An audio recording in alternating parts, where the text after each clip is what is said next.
Então lá em Natal havia dois grandes jornais, né, da cidade, assim, de circulação diária. Havia o Diário de Natal, que tinha um chargista, que já morreu, né, que era muito lido, né, e tinha um outro jornal que não tinha nenhum chargista.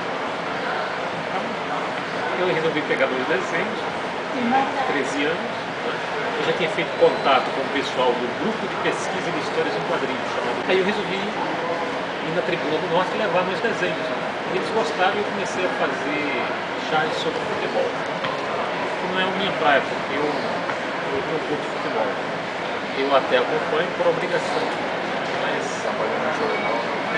mas não é a minha praia, mas eu fazia charges sobre futebol, né? Então é o seguinte, foi morar em Natal em Fio. Em Fio, não sei se eu falar, em Fio foi um dos mais importantes cartunistas brasileiros dos anos 70 e 80, né? E ele era hemofílico e fez uma cirurgia nos Estados Unidos e o médico recomendou que ele tivesse bastante repouso. E ele foi morar em Natal, ele morou 3 anos em Natal, em 76, 77, 78. E quando ele foi morar em Natal, eu estava no começo da carreira, em 76, né? Me apresentaram ele, eu fui lá ver a casa dele e tal, mostrei meus desenhos, havia um jornalista da Tribuna, que era infinitizado com ele, que era um jornalista político, e ele me apresentou, então em Fio gostou do meu trabalho, me convidou para desenhar para Pasquim. E foi quando eu comecei a fazer charge política, por influência de Fio, no Pasquim. E ele disse, olha, vem aqui toda quarta-feira, eu vou te dar umas dicas e pego os seus desenhos e mando uma lota, porque naquela época não havia internet, eu deixava no correio, ele mandava por avião, né, para chegar muito defasado.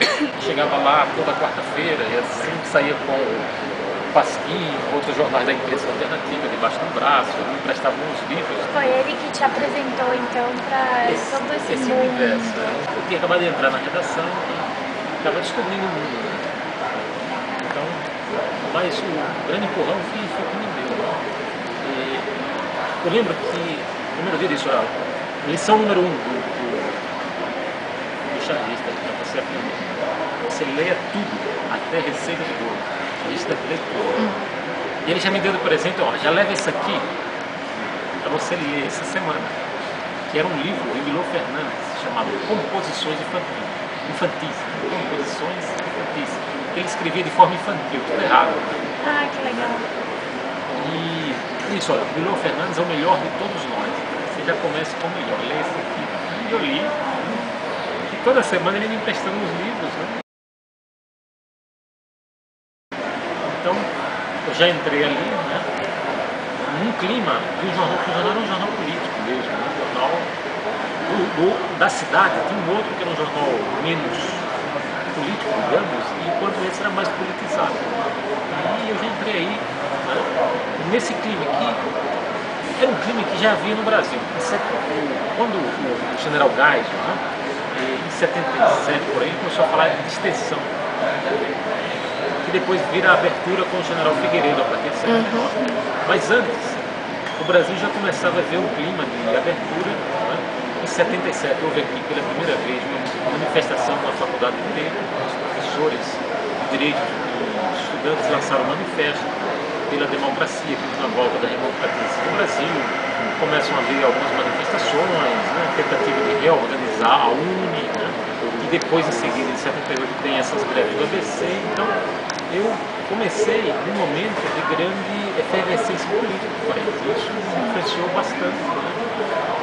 E o Pasquim, que era um jornal de oposição, né, de humor, muito lido na época, né, e você tinha grande imprensa sob censura. Né? O Pasquim também era um jornal sob censura.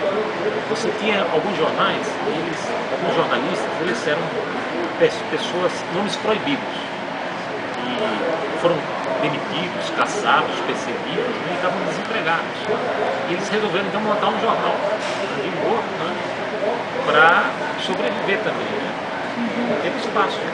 Então, não só sobre política também, você ali tinha comportamento, você tinha por exemplo, o Sérgio Cabral, que era um crítico de música, escrevendo sobre música, cultura, mas era um jornal mesmo de humor, e o humor, ele é, em qualquer situação, em qualquer circunstância, sempre crítico.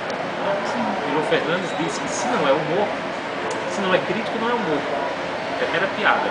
E o humor, ele é necessariamente crítico. Então, o lema do Pasquim era o seguinte: o jornal era como um anarquista espanhol que havia naufragado, e chegou numa ilha. A primeira coisa ele pergunta: ¿hay gobierno nesta isla?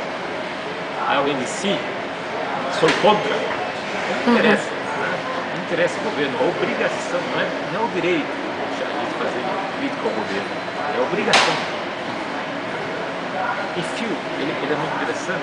Na época ele dizia: olha, são poucas as pessoas que têm espaço na imprensa, inclusive na grande imprensa. Então, você não pode desperdiçar aquele espaço fazendo gracinha. Você tem que usar aquele espaço para fazer a crítica, para colocar o leitor para pensar. Ou seja, você tem uma grande responsabilidade. E acho que esse ensinamento me marcou muito.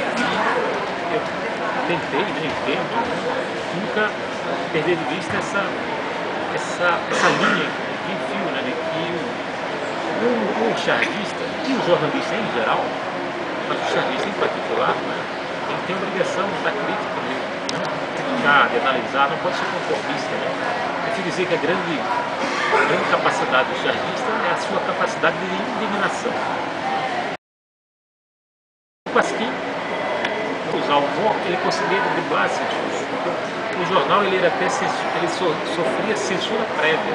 Ele tinha que mandar todo o material dele para censura, o cara censurar e o que sobrar fazer o jornal. Eles diziam e faziam às vezes 3 vezes o número de páginas do jornal para sobrar dar o jornal. Essa censura prévia eu alcancei. Nem o Achaz Mil que eu estava foi censurado nessa época, Mas a censura prévia só acabou no Brasil, inclusive na grande imprensa, em 78. Depois havia censura, mas a posteriori, depois. Então o jornal Pasquim teve algumas edições apreendidas. Teve uma edição lá que o Pasquim colocou o gás no Mar de Lama, por exemplo. No Mar de Lama significa corrupção. E o jornal foi apreendido. Outra vez que o jornal foi apreendido, que já foi bem mais recente, foi quando Maluf entrou na justiça, porque na campanha de 89, ele, uma frase infeliz, tá com vontade, estupra, mas não mata. Quem botou lá o negão, pegando o Maluf, pegou uma foto à montagem, dizer, tá com vontade, estupra, mas não mata. E aí foi apreendido.